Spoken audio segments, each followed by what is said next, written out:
Both BJP Bharatiya Janata party USA యొక్క meet and greet అనేటటువంటి కార్యక్రమానికి అధ్యక్షత వహిస్తున్నటువంటి మాజీ అధ్యక్షుడు కృష్ణారెడ్డి గారు, ఈ కార్యక్రమానికి మరి ముఖ్య అతిథిగా విచ్చేసినటువంటి నిజామాబాద్ పార్లమెంట్ సభ్యులు అరవింద్ గారు, అదేవిధంగా వరంగల్ జిల్లా మాజీ అధ్యక్షులు అశోక్ రెడ్డి గారు, అదేవిధంగా తోట గోవిందరాజు గారు, వెళ్ళినటువంటి మిత్రులందరికీ కూడా నా హృదయపూర్వక నమస్కారాలు తెలియజేస్తాను.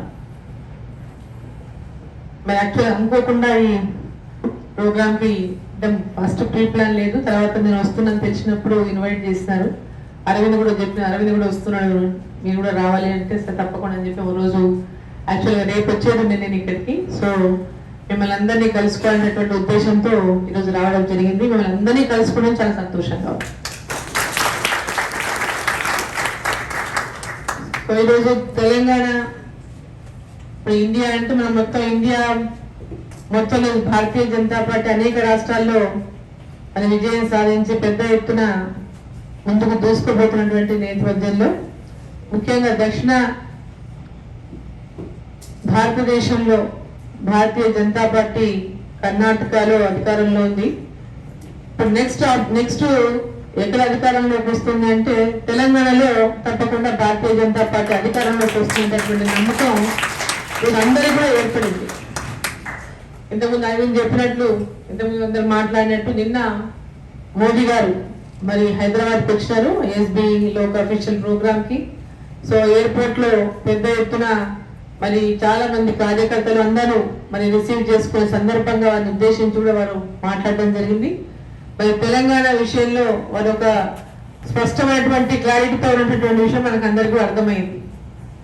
మరి ఈరోజు తెలంగాణ విషయానికి వస్తే ఇక్కడ ఉన్నటువంటి ప్రతి ఒక్కరు కూడా తెలంగాణ రాకముందు ఏ ఆశయాలతో ఏ ఆకాంక్షలతో తెలంగాణ కోసం పోరాటం చేసిండ్రో, మరి తెలంగాణ వచ్చిన తర్వాత మరి లాస్ట్ 8 years నుంచి కూడా మరి తెలంగాణలో జరుగుతున్నటువంటి పరిణామాలు అంటే సరే ఫస్ట్ 5 years లో చూద్దాం అనుకున్న తర్వాత మళ్ళీ రెండవసారి అధికారంలోకి వచ్చిన తర్వాత మన ఇక్కడ కేసీఆర్ గారు మరి తెలంగాణ విషయంలో మరి ఏ ఒక్క ఇచ్చినటువంటి హామీలు నెరవేర్చకపోగా కంప్లీట్ గా ఒక ఫ్యామిలీ రూలే కాకుండా కంప్లీట్ ఒక ఆయన వివరిస్తున్నటువంటి తీరును చూస్తే అందరికీ కూడా ఒక ఉద్యమకారుడుగా ఆయన చెప్పినటువంటి మాటలన్నింటినీ కూడా ఈరోజు అందరూ కూడా ఆశ్చర్యపోయే విధంగా ఆయన పాలన కొనసాగుతున్నటువంటి విషయం మనకు అందరికీ తెలిసింది అక్కడ.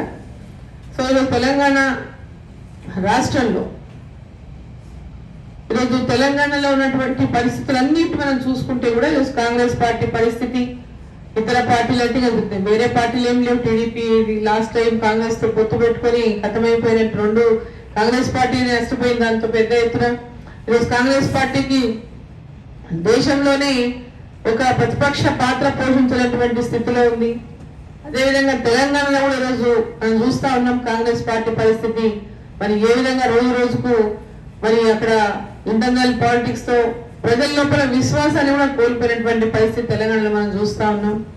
కాంగ్రెస్ పార్టీలో గెలిచినటువంటి ఎమ్మెల్యేస్ కూడా కాంగ్రెస్ పార్టీలో ఉన్నటువంటి పరిస్థితి తెలంగాణలో ఉన్నటువంటి సందర్భంగా ఈరోజు ఒక ప్రతిపక్షం అంటే భారతీయ జనతా పార్టీ తప్ప వేరే పార్టీకి ఆ స్థాయి లేదు, ఆ అర్హత లేదంటటువంటి ఒక నమ్మకం ఈరోజు ప్రజల లోపల ఖచ్చితంగా భారతీయ జనతా పార్టీలో తెలంగాణలో ఆల్టర్నేట్ అటువంటి ఒక ఆలోచనతో ప్రజలంతా ఉన్నారు. ఈ మధ్యలోనే మరి మా అంటే తెలంగాణలో ఫస్ట్ ఫేజ్ లో మన అధ్యక్షుడు పాదయాత్ర చేశారు సంజయ్ గారు. మరి 2వ దశ పాదయాత్ర ఉమ్మడి మహబూబ్నగర్ జిల్లాలో కొనసాగింది. సో 3rd phase ఆ పాదయాత్ర మళ్ళీ నెక్స్ట్ మంత్ చేపట్టబోతున్నారు. సో ప్రజల లోపల ఖచ్చితంగా ఈరోజు టిఆర్ఎస్ పార్టీకి పెద్ద ఎత్తున వ్యతిరేకత ఉన్నది. అదేవిధంగా ముఖ్యమంత్రి గారి పైన వ్యతిరేకత ఉన్నది. ఆ ప్రజలందరూ కూడా పూర్తి విసిగిపోయినటువంటి సందర్భంగా ఈరోజు ఆల్టర్నేట్ గా భారతీయ జనతా పార్టీ వైపు చూస్తాం, నరేంద్ర మోదీ గారి నాయకత్వం వైపు చూస్తా ఉన్నాం. గ్రామాల్లోకి వెళ్ళినప్పుడు మేమంతా కూడా గ్రామాల్లో చాలా మంది అంటారు బీజేపీ ఎక్కడుంది, ఓన్లీ అర్బన్ లోనే తెలుసు, గ్రామాల్లో తెలియదు బీజేపీ. రూరల్ ఏరియాస్ లో మేము యాత్ర సందర్భంగా గ్రామాలకు వెళ్ళినప్పుడు వాళ్ళంతా కూడా నరేంద్ర మోదీ గారు మీకు బియ్యం ఎవరు ఫ్రీగా ఇస్తున్నారంటే నరేంద్ర మోదీ గారు ఇస్తున్నారని చెప్పారు. మీకు ఉద్యోగ ఫ్రీ గ్యాస్ ఎవరు ఇచ్చినారు అంటే నరేంద్ర మోదీ గారు ఇస్తున్నారని చెప్తున్నారు. ఇట్లా పథకాల పేరు చెప్పి నరేంద్ర మోదీ గారు ఆ విధంగా క్షేత్రస్థాయి వరకు ప్రజల్లోకి వారి స్థానం సంపాదించినటువంటి పరిస్థితి. ఈరోజు ఫార్మర్స్ కూడా, రైతులకు ఈరోజు కిసాన్ సమ్మాన్ నిధి కింద ప్రతి ఒక్క రైతుకి 4 months ఒకసారి 2,000 రూపాయలు వాళ్ళ అకౌంట్ లో టెన్షన్గా పడతాయి. ఎక్కడ కూడా కేసీఆర్ చెప్పిన బ్యానర్ ఐటమ్లలో చెప్పుకోను, లేకపోతే ఇంకోటో పెట్టుకొని లేకుండా డైరెక్ట్ వాళ్ళ అకౌంట్లలో ఈరోజు నరేంద్ర మోదీ గారు మరి ప్రభుత్వం ద్వారా అమౌంట్ పడతా ఉంది.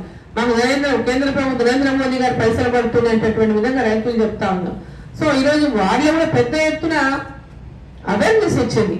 ఈరోజు కేంద్రంలో ఉన్నటువంటి ప్రభుత్వం ఇస్తున్నటువంటి సందర్భంగా ఈరోజు గ్రామీణ ప్రాంతాల్లో డెవలప్మెంట్ జరుగుతున్న విషయం కూడా ఈరోజు వాళ్ళకి అర్థమయ్యేటటువంటి విధంగా వెళ్తా ఉంది. సో ఇవన్నీ తెలంగాణలో పరిణామాలన్నీ కూడా భారతీయ జనతా పార్టీకి చాలా అనుకూలంగా మారుతున్నటువంటి నేపథ్యంలో మరి వచ్చేటటువంటి ఎన్నికల్లో అంటే హార్డ్లీ 1.5 year ఉంది.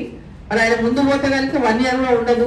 మరి ముందు ఎలక్షన్ లో పోతారని అంటారు, తెలియదు. ఆయన మూడ్ ఏముందో తెలియదు, ఎప్పుడు ఎలక్షన్ అంటారో తెలియదు. సో యాక్చువల్ గా డ్యూ వచ్చిందని నెక్స్ట్ 23 December లో మనకు ఎలక్షన్లు రావాలి. బట్ అంతకు ముందే కనుక ఎలక్షన్లు వచ్చినా ఎప్పుడు వచ్చినా మరి ఆ ఎన్నికల్లో మనం విజయం తప్పకుండా సాధించాల్సినటువంటి లక్ష్యంతో భారతీయ జనతా పార్టీ ఆ దిశగా మరి అడుగులేస్తుంది. కేంద్ర స్థాయి నుంచి కూడా పూర్తి స్థాయిలో జాతీయ స్థాయిలో కూడా కేంద్రం నుంచి కూడా అన్ని రకాలుగా ఒక దృష్టిని తెలంగాణ పైన ఈరోజు ఆ పార్టీ పెట్టింది. అదేవిధంగా ఈరోజు మీ అందరూ కూడా ఇక్కడ ఉన్నటువంటి ప్రతి ఒక్కరు మీ ప్రాంతాల్లో సరే మరి ఇక్కడ ఎవరెవరికైతే మీ ప్రాంతాల్లో ఓటు హక్కు లేని వాళ్ళందరూ కూడా మీరు ఎన్రోల్మెంట్ లో చేయించుకోవాలని మిమ్మల్ని అందరూ నేను కోరుతా ఉన్నా.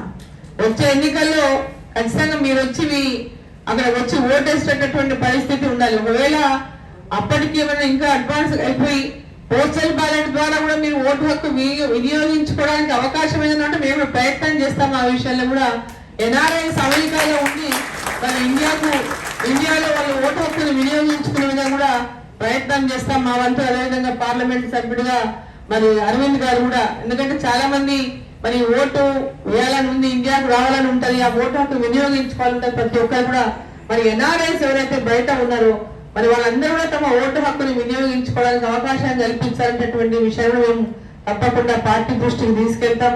మరి మీరందరూ మీరు ప్రతి ఒక్కరు కూడా మరి అంటే మీ ఓటర్ లిస్టులో మీ పేరు అందరూ నమోదు చేయించుకునే విధంగా కూడా మీరందరూ మీరు కానీ మీ చెల్లెలు ఓటు హక్కున్న ప్రతి ఒక్కరు ఆ విధంగా కూడా ఆ విధంగా చేయించుకోవాలని సందర్భంగా రిక్వెస్ట్ చేస్తా ఉన్నా.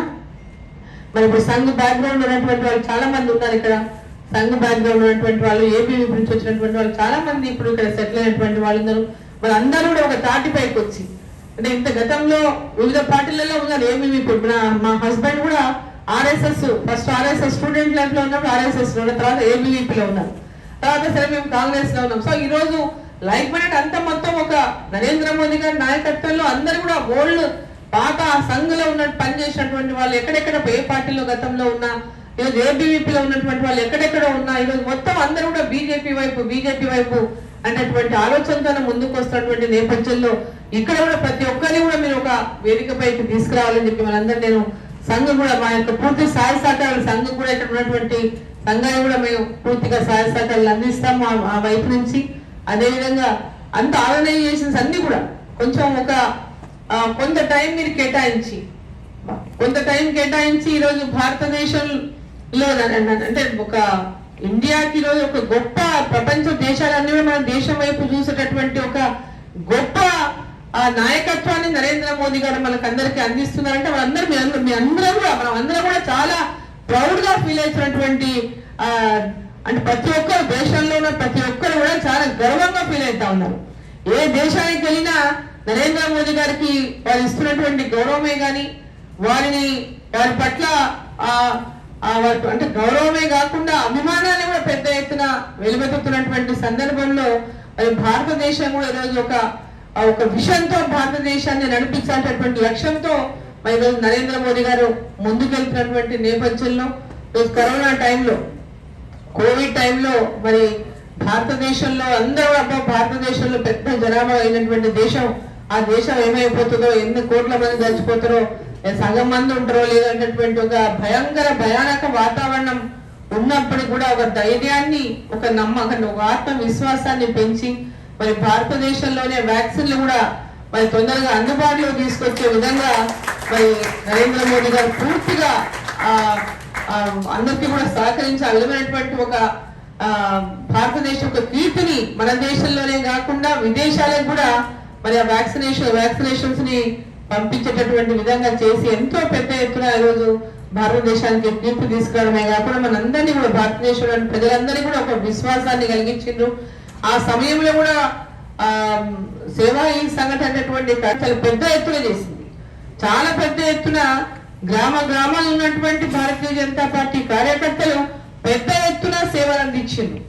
ఎక్కడెక్కడ ఉన్నటువంటి మారుమూల గ్రామాల్లో కూడా పెద్ద ఎత్తున కార్యకర్తలు ఆ కరోనా టైంలో మరి ప్రాణాలకు కూడా లెక్క చేయకుండా, ఎంతో మంది ప్రాణాలు కోల్పోయినప్పటికీ కూడా ప్రాణాలకు కూడా లెక్క చేయకుండా మరి సేవలు అందించిండ్రు. ఆ సేవలు అందించడానికి దానికి స్ఫూర్తినిచ్చింది నరేంద్ర మోదీ గారు అనేటటువంటి విషయాన్ని, అంటే సేవ అనేటటువంటి ఒక భావంతోనే ఈరోజు మరి భారతదేశానికి ఒక విజన్ చూపిస్తూ ఒక 20 ఏళ్ల తర్వాత మన భారతదేశం ఎలా ఉండాలి, 40 ఏళ్ల తర్వాత ఎట్లా ఉండాలి అనేటటువంటి ఒక లక్ష్యంతో ముందుకు పోతున్నటువంటి నేపథ్యంలో మరి ఈరోజు 75 years ఆజాదీ కా అమృత్ మహోత్సవ్ అనేటువంటి కార్యక్రమాన్ని కూడా పెద్ద ఎత్తున చేపట్టాలని అనేక రకాలుగా కార్యకర్తలకు స్ఫూర్తినిస్తూ ఎప్పటికప్పుడు మరి భారతీయ జనతా పార్టీ అంటే మన నేషనలిజం ని ప్రతి ఒక్కరికి కూడా ఈరోజు తెలియజేసే విధంగా, వాళ్ళందరినీ ప్రతి ఒక్కరి గురించి కూడా గుర్తుంచుకునే విధంగా ఈ యొక్క మనకి ఇండిపెండెన్స్ రావడానికి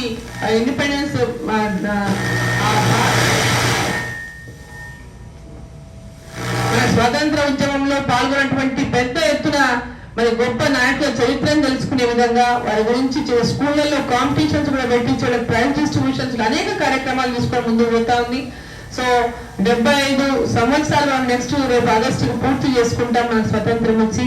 ఆ రోజు ప్రతి భారతీయుని ఇంటి పైన మన నేషనల్ అంటే మన భారతీయ జెండా ఎగరవాలనేటటువంటి ఒక ఆలోచనను కూడా ప్రతి ఒక్కరు కూడా ఈరోజు పిలుపునిచ్చారు నరేంద్ర మోదీ గారు. భారతీయ జనతా పార్టీ పిలుపునిచ్చింది. ఆ పిలుపుని ఇక్కడ ఉన్నటువంటి భారతీయులందరూ కూడా ఆ రోజు మీ ఇంటి మీద ప్రతి ఒక్కరు కూడా భారతీయ మన ఫ్లాగ్ ని ఎగరవాలని చెప్పి వాళ్ళందరూ కూడా ఈ సందర్భంగా కోరుకుంటా ఉన్నా. మీ అందరి సహకారం ఈరోజు అరవింద్ గారు ఒక తన ఫౌండేషన్ ద్వారా చేస్తున్నటువంటి కార్యక్రమాల గురించి చాలా చక్కగా ఏ విధంగా సేవలు అందిస్తా ఉన్నారు, ఏ విధంగా ఎడ్యుకేషన్ ని డెవలప్ చేస్తా ఉన్నారు. అదేవిధంగా మీరందరూ కూడా ముందుకొచ్చి అంటే మీరు ఎక్కడి నుంచి అయితే మీరు వచ్చినటువంటి గ్రామాలే కావచ్చు, మీరు వచ్చిన ప్రాంతాలే కావచ్చు, ఎక్కడో చోట ఒక అడాప్షన్ చేసుకొని వాటికి కూడా చేస్తే ఎప్పటికీ పర్మనెంట్ గా మనం పుట్టినటువంటి గ్రామమే గాని, పుట్టిన స్థలానికే గాని ఆ ప్రాంతంలో ఉన్నటువంటి అనేక మంది విద్యకు నోచుకున్నటువంటి పిల్లలకు విద్య చెప్పించడమే కానీ, లేదా ఇన్ఫ్రాస్ట్రక్చర్ డెవలప్మెంటే కానీ, మీరు ఏ లైన్ లో ఊహించుకుంటా లైన్ల సహకారాన్ని కూడా మీరందరూ కూడా మరి కలిసి రావాలని, అదేవిధంగా తెలంగాణలో Bharatiya Janata party government form చేయడానికి మీ అందరి యొక్క సహకారం అందించాలని, ప్రతి ఒక్కరు కూడా సహకారం అందించి తెలంగాణను ఖచ్చితంగా కేసీఆర్ లాంటి ఒక నియంత కబంధ హస్తాల నుంచి విముక్తి కలగాలంటే అందరూ కూడా ప్రతి ఒక్కరు కూడా భారతీయ జనతా పార్టీని తెలంగాణలో అధికారంలోకి తెచ్చే దిశగా మీ అందరూ సహకరిస్తారని, సహకారం అందించాలని మిమ్మల్ని అందరూ నేను కోరుకుంటా ఉన్నా.